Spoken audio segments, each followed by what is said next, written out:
আসসালামু আলাইকুম রহমতুল্লাহ। আউযু বিল্লাহি মিনাশ শাইতানির রাজীম। বিসমিল্লাহির রহমানির রহিম।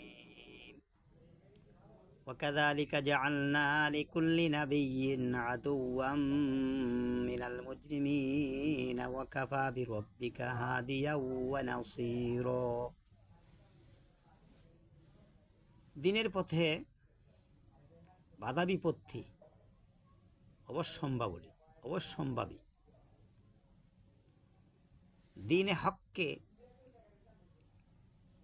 দিনে বাতিলের উপর বিজয়ী করতে চাইলে দিনে বাতিলের পক্ষ থেকে বিভিন্ন ধরনের বাধা আসতে পারে, যেভাবে এসেছিল পয়গম্বরদের উপর। যুগে যুগে যারা দিনে হক এর পক্ষে কথা বলেছেন তাদেরকেই দিনে বাতিলের অনুসারীদের পক্ষ থেকে বাধা প্রদান করা হয়েছে।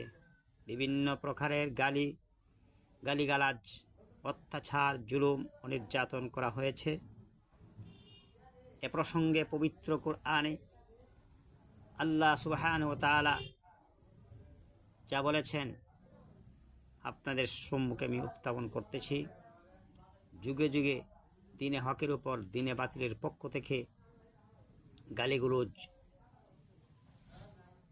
গালিগুলোজ করেছে, নির্যাতন করেছে, অত্যাচার করেছে।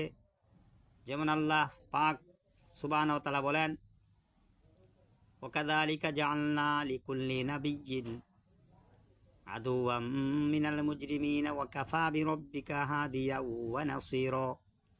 আর এভাবে আমি প্রত্যেক নবীর জন্য অপরাধীদের মধ্য থেকে শত্রু বানিয়েছি, আর পথ প্রদর্শক ও সাহায্যকারী হিসেবে তোমার রবি যথেষ্ট। অন্য আয়াতে আল্লাহ পাক বলেছেন সূরা আনআমের 112 নম্বর আয়াতে,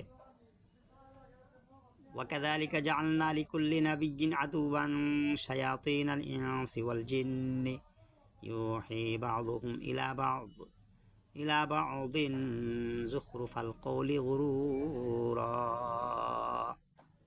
আর এভাবেই আমি প্রত্যেক নবীর শত্রু করিয়েছি মানুষ ও জিনের মধ্য থেকে শয়তানদেরকে। তারা প্রতারণার উদ্দেশ্যে একে অপরকে